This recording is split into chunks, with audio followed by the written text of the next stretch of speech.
तो एक व्यक्ति तो हमारे पास आया, बोले स्वामी जी 15 वर्ष हो गया। हमने कहा क्या हो गया? तो 15 वर्ष। बोले अब तो हमको हनुमान जी से नफरत होने लगी। हमने कहा हनुमान जी से नफरत क्यों होने लगी?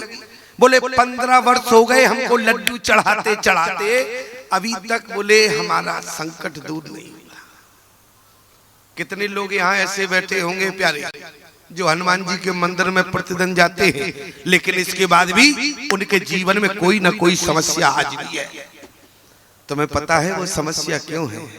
क्यों आज उस समस्या का समाधान क्यों नहीं हुआ? कभी आपने विचार किया इस बात पर? क्यों संचालक, बात तो ठीक है, समस्या तो है। लोग कहते हैं कि हम हनुमान जी के मंदिर में जाते जाते जीवन हो गया, लेकिन इसके बाद भी हमारे जीवन में समस्या है। आज तक हमारी समस्या का समाधान नहीं हुआ। लेकिन याद रखना प्यारे, हमारे रामचरितमानस में राम जी की जितनी समस्याएं हैं सबका समाधान हनुमान ने किया, लेकिन हमारी समस्या आज भी रह गई जो हनुमान जी ने पूर्ण नहीं की। बड़ी गंभीरता बात है, जरा हमारी बात को बड़े भाव से सुनना। रामचरितमानस में 2 चरित्र हैं, एक तो राम का चरित्र है, दूसरी ओर रावण का चरित्र है। अरे तुम प्यारे लड्डू कितने ले जाते होगे? 1 किलो, 2 किलो, ज्यादा से ज्यादा 5 किलो। अरे मैं तो कहता हूं तुम मन भर भी लड्डू चढ़ा देना, तब भी हनुमान जी शायद ही है तुम्हारी मनोकामना सुने। क्यों? अरे संकट तो राम जी के ऊपर आए, सारे संकटों का मोचन हनुमान ने किया। और संकट हनुमान प्यारे रावण पर भी आया, लेकिन रावण के एक भी संकटों का मोचन हनुमान ने नहीं किया। मेरा कहने का मतलब समझ रहे हो? चरित्र 2 है, एक तो राम का चरित्र है, दूसरी ओर रावण का चरित्र है। लेकिन हनुमान जी महाराज ने रावण के संकटों का मोचन नहीं किया, बल्कि राम जी के सारे संकटों का मोचन कर दिया। कारण क्या है? और याद रखना प्यारे, हनुमान जी को तुम्हारे लड्डू प्रिय नहीं है, हनुमान जी को तुम्हारा केला प्रिय नहीं है, हनुमान जी को तुम्हारा 56 भोग प्रिय नहीं है। यदि हनुमान जी को कोई प्रिय है तो केवल रामचरित्र प्रिय है प्यारे। जिस दिन तुम रामचरित्र को अपना लोगे, मैं गारंटी देता हूं तुम्हारे सारे संकटों का मोचन अपने आप आएगा। क्यों प्यारे? कारण है कि नहीं है? क्यों? अच्छा अब जरा चरित्र देखना। हनुमान जी कहना चाहते हैं कि हम किसके संकट मिटते हैं, ध्यान देना।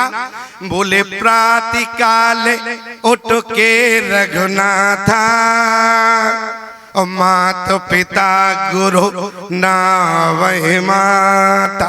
जो सुबह उठकर अपने माता पिता के चरणों में प्रणाम करता है, हम उसके संकटों का मोचन करते हैं। ध्यान देना, यहाँ क्या लड्डू पेड़ा आए हैं? यहाँ कोई 56 भोग नहीं आया।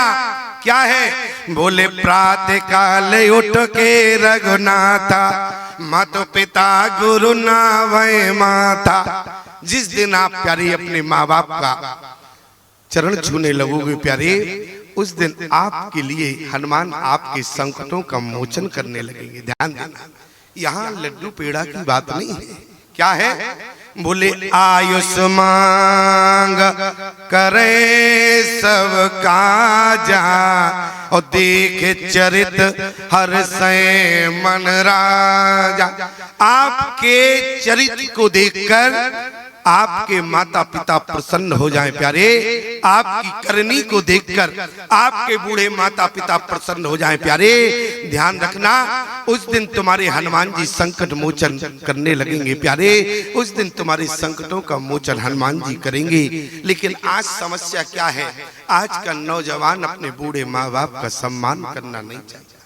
जरा विचार करना, आज का नौजवान अपने बूढ़े माँ बाप का सम्मान करना नहीं चाहता। याद रखना प्यारे, जो व्यक्ति अपने माता पिता का सम्मान नहीं करता, जो प्राणी अपने बूढ़े माँ बाप को भगवान से बढ़कर नहीं मानता, उसे भगवान जीवन में 0 मानते हैं प्यारे।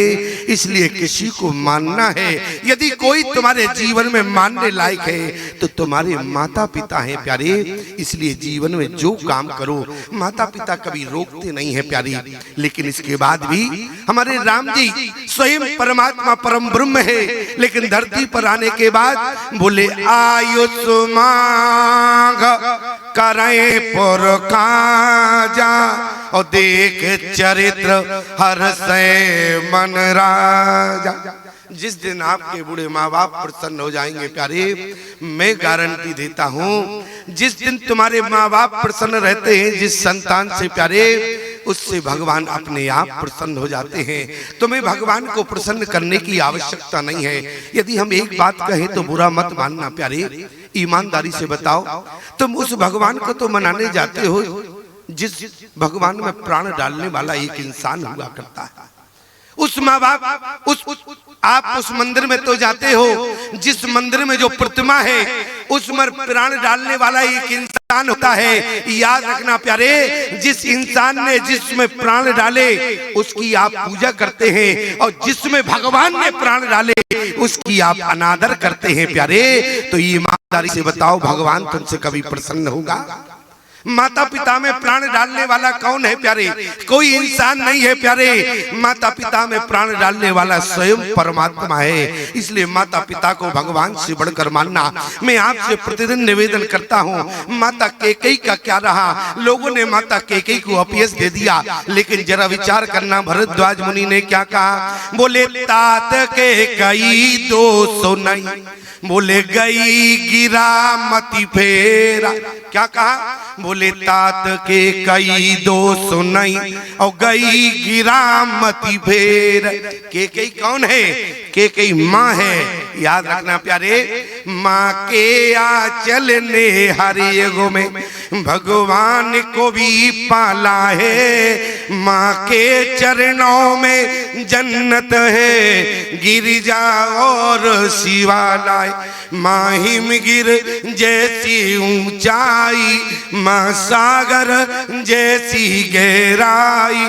संसार में जितनी खुशियाँ हैं माँ के आंचल से आई है। याद रखना प्यारे, माँ क्या है?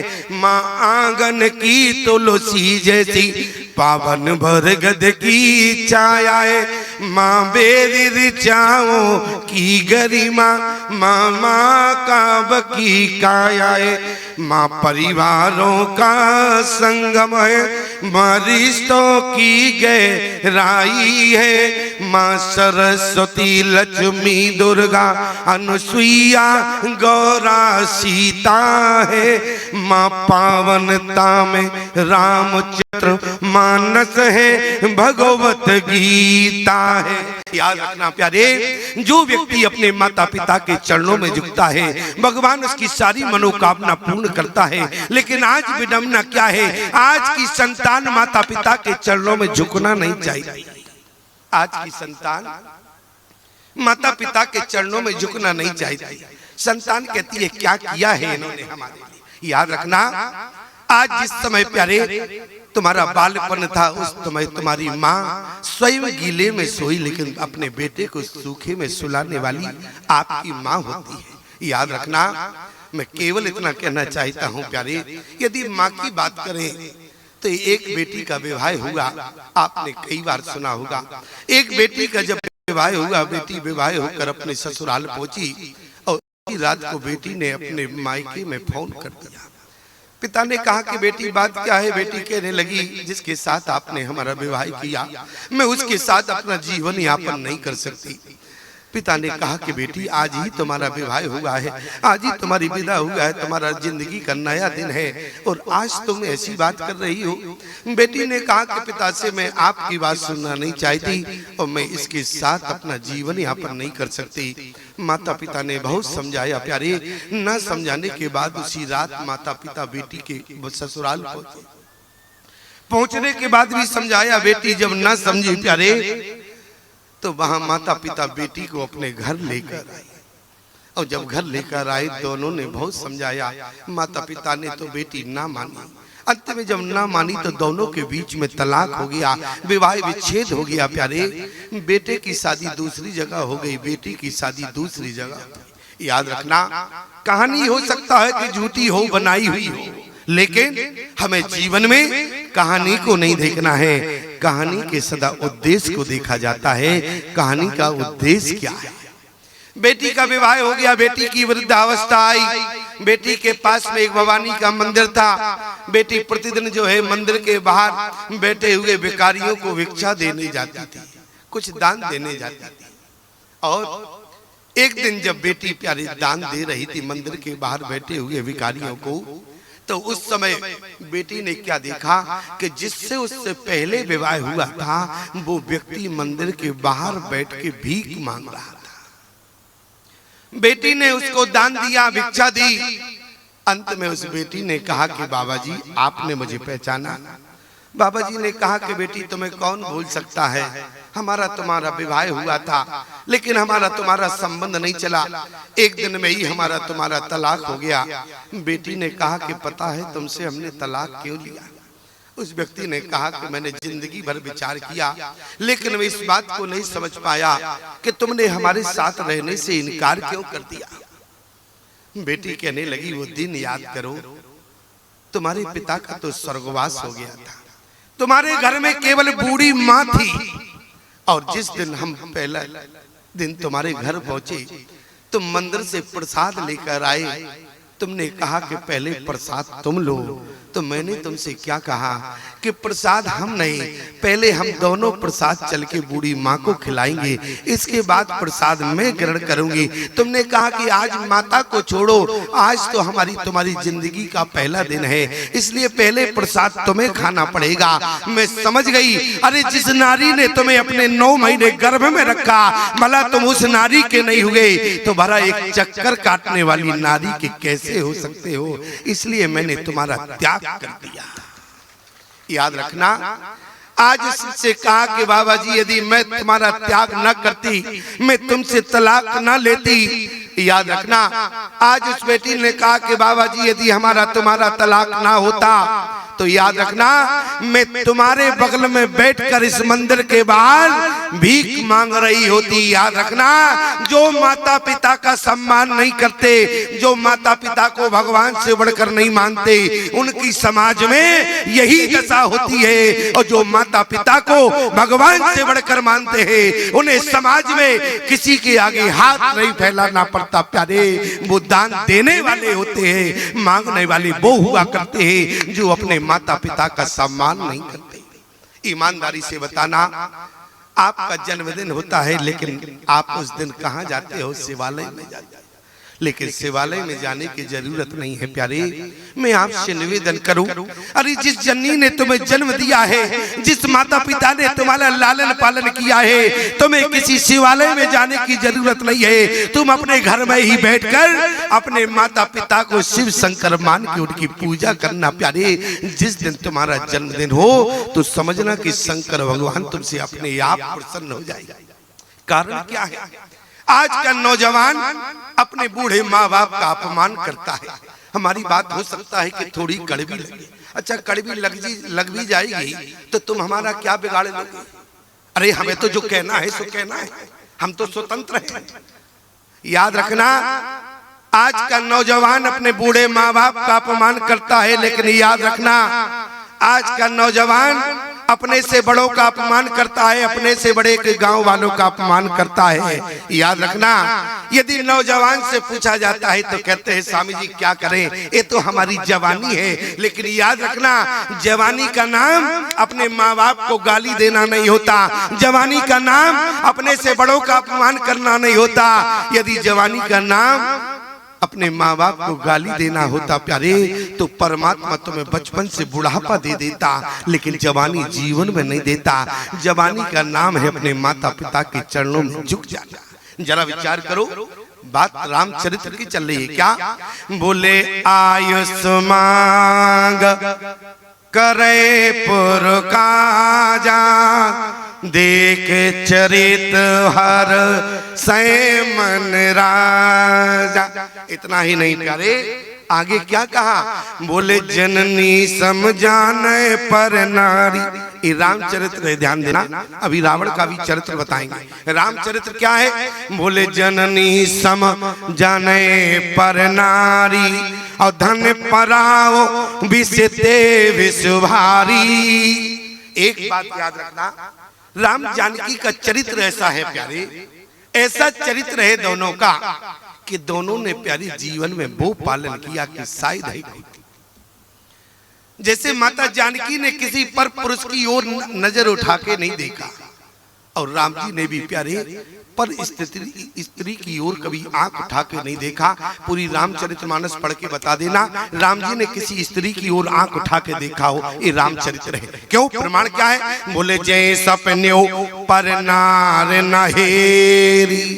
जिस समय सूर्पनखा राम जी के पास आई, ईमानदारी से बताना, सूर्पनखा जो बात कर रही थी वो आमने सामने कर रही थी, लेकिन राम जी क्या सूर्पनखा की ओर देख रहे थे? कहाँ देख रहे थे? बोले सीते चिते कही प्रभु बाता। इतना ही नहीं, जब माता सती सीता के वेश में गई, राम जी सब जानते थे, अरे सती थी तो नजर उठा के देख लेते, लेकिन भगवान ने माता सती के चेहरे की ओर नहीं देखा। क्यों? क्योंकि जय सपने ऊपर नार नहेरी। और कहाँ देखा? बोले जोरो पान प्रभु अरे कीनो प्रणामो, और पिता समेत लीन निज नाम। यहाँ पर प्यारे हमारे राम जी ने माता सती के चेहरे की ओर नहीं देखा। क्यों? बोले जननी सम जाने पर नारी, और धन पराओ विसिते विश्वारी। याद रखना प्यारे, इसको कहते हैं रामचरित। आपको जीवन में किसी पूरे चरित्र की आवश्यकता नहीं है, केवल 3 चौपाई प्यारे याद रखना। प्रातः काल उठ के रघुनाथा, मात पिता गुरु नावै माता। समझ लेना प्यारे, आपके अंदर राम का चरित्र प्रवेश हो गया। दूसरा, बोले आयुष मांग करे पुरुकाजा। आप घर से बाहर बाद में निकले, पहले अपने माता पिता से आज्ञा ले प्यारे। जिस काम के लिए जाओगे तुम्हारा काम सिद्ध होगा, लेकिन उसमें माता पिता की आज्ञा जरूरी है। और तीसरी चौपाई है, जननी समझाने पर नारी, धन पर आओ विषते विषभारी। इसलिए 3 चौपाई को मुख्यतः याद रखना। तो समझ लेना प्यारे, तुम्हारे अंदर रामचरित्र प्रवेश हो गया, और जिस दिन तुम्हारे अंदर ये तीनों चौपाई उतर जाएंगी, मैं गारंटी देता हूँ तुम्हें हनुमान जी के पास जाके लड्डू नहीं चढ़ाना पड़ेगा। तुम्हारे जितने संकट है उनका मोचन अपने आप हो जाएगा प्यारे। क्यों? क्योंकि आपके अंदर रामचरित्र उतर गया। ध्यान देना। और रावण का चरित्र क्या है? बोले माने मात पिता नहीं देवा, माने मात पिता नहीं देवा, साधुन सन करो बावह सेवा। ये क्या है? रावण का चरित्र है। और जान लेना प्यारे, यदि आप अपने माता पिता का सम्मान नहीं करते हैं तो समझ लेना कि तुम्हारे अंदर रावण का चरित्र उतर गया। और जब रावण का चरित्र भरा होगा तो तुम जिंदगी भर हनुमान जी के आप चरणों में बने रहना, अपना सर भी फोड़ देना, तब भी तुम्हारे संकटों का मोचन नहीं होगा प्यारे। कब होगा? जब आपके जीवन में रामचरित्र उतरेगा प्यारे। हनुमान जी महाराज राम जी के ही नहीं, हम आपके भी संकट मोचन हैं। जरा विचार करना। राम जी ने कहा, बोले हनुमान तुम्हें जाना पड़ेगा। हनुमान जी ने कहा, बोले कहाँ जावे? बोले सीता की खोज के लिए। बोले सारे बंदरों ने प्रणाम किया तो हनुमान जी ने भी प्रणाम किया बाद में। पहले सारे बंदरों ने, बोले पद्म 18 जूथा बंदर प्रणाम करके चले गए सीता की खोज में। और क्या लिखा बाद में? बोले पाछे पवन तनय सिर नावा, जाने काज प्रभु निकटे बुलावा। आज राम जी ने पास में बुलाया और अपने हाथ से उतार के मुद्रिका दी, और परसा शीश सरोवर और पानी कर मुद्रिका दीन जन जानी। और यहाँ से हनुमान जी से कहा क्या? बोले बहु प्रकार सीते समझायो। किसी बंदर से नहीं कहा राम जी ने, लेकिन सिर्फ हनुमान जी से कहा। क्यों कहा? अरे प्यारे, समुद्र पार कौन जा सकता है? जैसे भव सागर, क्योंकि भव नाम संसार का। और जरा विचार करना, बोले समुद्र पार कौन जा सकता है? बोले जिसके पास राम नाम होगा। और राम नाम कहाँ है? बोले परसा शीश सरोवर पानी, और कर मुद्रिका दीन जन जानी। एक व्यक्ति ने हमसे कहा, बोले स्वामी जी एक बात बताओ। हमने कहा बताओ। बोले केवट ने तो देखो कितना अच्छा रहा कि मुद्री को स्वीकार नहीं किया और उसी मुद्री को हनुमान जी ने ले लिया। दोनों की दृष्टि में अंतर रहा। केवट को जिस समय भगवान मुद्री दे रहे थे तो केवट गयो चरण अकुलाई, केवट तुरंत भगवान के चरणों में गिर पड़ा। अच्छा, भगवान के चरणों में केवट गिरा और हनुमान जी चरणों में तो गिरे, लेकिन क्यों गिरे? बोले पांचे पवन तनय सिर नावा और जान काज पर वो निकट बुलावा, पर शीश सरो रहो पानी करे मुद्रिका दीन जन जानी। हनुमान जी को प्यारे अपने हाथ से उतार के वो मुद्री दी। कौन? जिस मुद्री को माता जानकी ने राम जी को दिया, उसी मुद्री को केवट ने नहीं लिया। केवट गयो चरण अकुलाई। किसी ने कहा कि देखो केवट ने तो अंगूठी को स्वीकार नहीं किया और हनुमान जी को इतनी माया लगी हुई थी कि मुद्री को तुरंत स्वीकार कर लिया। याद रखना, देखने में अंतर है। अंतर क्या है? केवट ने जिस समय मुद्रिका को देखा तो केवट को माया का दर्शन हुआ और हनुमान जी ने जिस समय मुद्रिका को देखा तो मुद्रिका नहीं दिखी। क्या दिखी? बोले मुद्रिका में क्या दिखा? बोले राम नाम अंकित अति सुंदर, और महात्मा को केवल राम नाम प्रिय है। जहां राम नाम दिख जाए प्यारे, उसको महात्मा स्वीकार कर लेता है। केवट ने माया देखा, प्रमाण क्या है? अरे केवट भगवान को प्रणाम कर चुका था और जैसे माया का दर्शन हुआ तुरंत फिर गड़बड़ होके भगवान के चरणों में गिरा।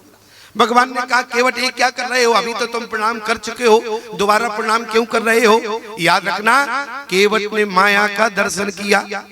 ऐसे समझो प्यारे, जैसे मछुआरा जब जाल फेंकता है तो ईमानदारी से बताओ, तालाब में जितनी मछली होगी तो जहां तक जाल जाएगा सारी मछलियां जाल में फंस जाएंगी कि नहीं? लेकिन जो मछली पैरों के पास होगी मछुआरे के, वहां वो मछली जाल में नहीं फंसती है। केवट समझ गया कि भगवान ने माया का जाल फेंका और बचने के लिए केवल चरण ही सहारा है, इसलिए केवट गयो चरण अकुलाई। अकुलाई यहाँ क्यों लिखा? बोले जल्दी से गड़बड़ होके चरणों का सहारा ले लिया। माया से बचना है तो भगवान के चरणों का सहारा ले लो।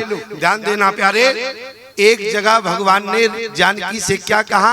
बोले सुनो प्रिया व्रत रचर सुशीला, मैं कछु कर ललित नर लीला, तुम पावक मैं कराओ निवासा, जो लगी कराओ निसाचर नासा। ईमानदारी से बताओ, जानकी माया की बनी कि नहीं बनी? और जब जानकी माया की बनी तो जानकी ने कहा माया की तो जानकी बन रही है, लेकिन गड़बड़ ना हो जाए इसलिए फिर वो पद धर ही है अनल समानी। वहां भी जानकी ने राम जी के चरणों का सहारा लिया। क्यों? क्योंकि माया की जानकी बन रही है। जानकी ने कहा ऐसा ना हो कि माया का प्रभाव गलत हो जाए, इसलिए प्यारी जानकी ने वहां भी राम जी के चरणों को रखा। एक भाव और आता है कि जानकी ने राम जी के चरणों को क्यों रखा? क्योंकि तुम पावक मैं करो निवासा। जानकी अग्नि में बैठ रही हैं और जानकी ने कहा जब हम अग्नि में बैठेंगे तो जल के खाक नहीं हो जाएंगे, और बचने के लिए एकमात्र सहारा है क्या? भगवान के चरण कमल। अच्छा, तो क्या भगवान के चरण कमल अग्नि से बचा सकते हैं क्या? बचा सकते हैं। क्यों? क्योंकि भगवान के चरणों से क्या निकली है? गंगा। और गंगा जहां हो, जहां पानी हो प्यारे, जहां गंगा जल हो, याद रखना वहां अग्नि का अस्तित्व खत्म हो जाता है। इसलिए वो जिस अग्नि में माता जानकी थी वो अग्नि माता जानकी को नहीं जलाई प्यारे। यहाँ केवट ने कहा माया से बचने के लिए भगवान के चरणों का सहारा लेना पड़ेगा, इसलिए केवट ने दोबारा प्रणाम किया। और वहां हनुमान जी महाराज मुद्री लेने के बाद कहीं प्रमाण नहीं है कि राम जी के चरणों को प्रणाम किया हो, और तुरंत चल दिए। कहा? और जैसे ही सीता की खोज के लिए निकले, गुफा के बाहर निकले तो वहां सारे बंदर खड़े हुए थे। बंदरों ने कहा हनुमान जी से आप अच्छे आ गए, अब आप आगे चलो। हनुमान जी ने कहा दिमाग खराब है क्या? जब प्रणाम कर रहे थे तब तो कह रहे थे, तब तो तुम आगे आगे प्रणाम किए भगवान को, और जब हमने पीछे से प्रणाम किया तुमने आगे से प्रणाम किया, तब तो मुझसे कहा नहीं कि पहले हनुमान जी तुम प्रणाम करो। और जब मार्ग में बात आई तो आगे कहे हनुमंत लीना, तो आगे हनुमान जी को किया। हनुमान जी कहने लगे अब तो हम पीछे ही चलेंगे, अब आगे नहीं चलेंगे। बंदरों ने कहा सुनो हनुमान जी अब तो कम से कम आगे चलो। बोले क्यों?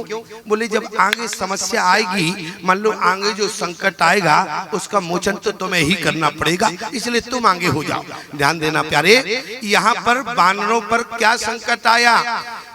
लागी तिरसा अतिशय अकुलाने, मिलहि न जल घन गहन बुलाने। मन हनुमान कीन अनुमाना, मरण चाहत सब बिन जल पाना। उसी समय प्यारी ईमानदारी से बताओ, यदि हनुमान जी आगे ना होते तो बानरों के प्राण बचाने वाला कौन होता? बानरों पर जिस समय संकट आया, सारे बंदर, पानी की बूंद नहीं थी, प्यास के मारे मर जाते प्यारे, लेकिन बचाने वाले कौन रहे? हनुमान रहे। इतना ही नहीं, बोले नयन मूंद पुनि देखें बीरा, और ठाड़े सकल सिंधु के तीरा।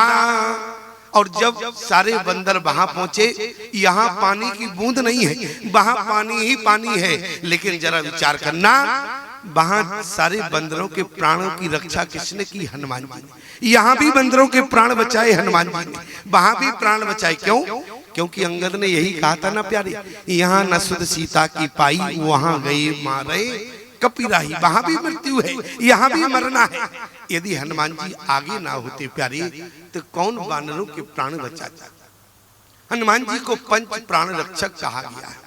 हनुमान जी महाराज ने बंदरों के प्राण बचाए, सुग्रीव के प्राण बचाए, माता जानकी के प्राण बचाए, लक्ष्मण के प्राण बचाए, भरत के प्राण बचाए। हमारे राम जी राम राज्य को न तो बानरों के बिना स्वीकार करते, न जानकी के बिना राम राज्य को स्वीकार करते, न भरत के बिना राम राज्य को स्वीकार करते, न लक्ष्मण के बिना राम राज्य को स्वीकार करते। हमारे हनुमान ने प्यारे सबके प्राण बचाए।